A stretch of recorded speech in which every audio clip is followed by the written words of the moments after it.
नमस्कार दोस्तों, मैं सत्यपाल सिंह राजपूत आज आपको बताने जा रहा हूँ महाराणा प्रताप के बारे में।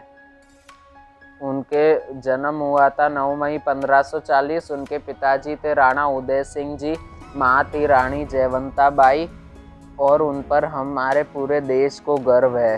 उनके पिताजी राणा उदय सिंह, उनके दादाजी राणा संग्राम सिंह, उनके परदादाजी राणा कुंभा। इन सबके नाम के आगे राणा लगता है, लेकिन महाराणा प्रताप के नाम के आगे महाराणा लगता है। ऐसी पदवी थी उनकी।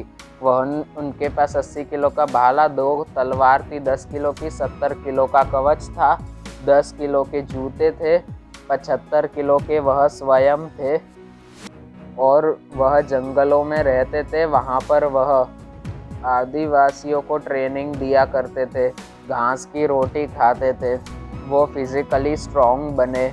इसका ये नतीजा हुआ, बहलोल खान को एक घोड़े समेत चीर दिया हल्दी घाटी में। और वह एक अच्छे राजा थे। अकबर ने सोचा कि मुझे मेवाड़ जीतना पड़ेगा, क्योंकि वहाँ से उनको इंपोर्ट एक्सपोर्ट को आसान पड़ता है दिल्ली के लिए। तो फिर हल्दी घाटी के लिए युद्ध से पहले उन्होंने ऑफर भी दिया महाराणा प्रताप को, देश तुम्हारे नाम कर दूंगा। उन्होंने यह ऑफर ठुकरा दिया कि मुझे मेरी मातृभूमि से प्यार है।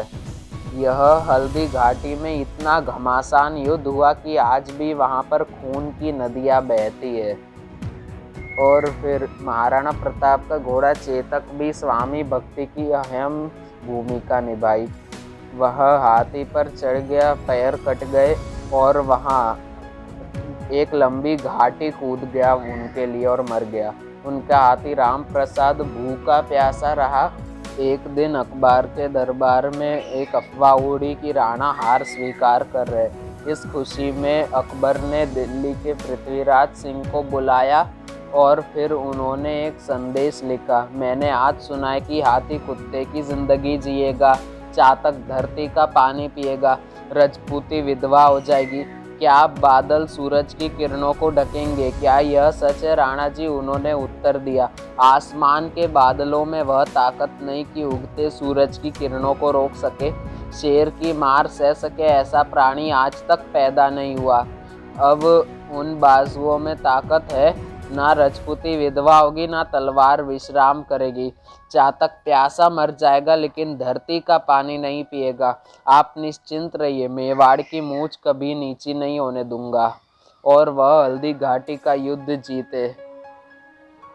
एक दिन जंगल में शेर से लड़ने के बाद उनकी मृत्यु हो गई और अकबर भी उनकी मृत्यु पर रोया था और एक चिट्ठी लिखी कि मैं आज तक कभी नहीं हरा पाया महाराणा प्रताप को। ऐसे राजा है वह, कर्मठ, दयालु और वीर है वह। सत सत नमन।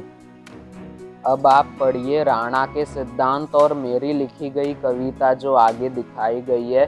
धन्यवाद। चैनल को लाइक, शेयर और सब्सक्राइब करना। धन्यवाद आपका बहुमूल्य समय देने के लिए।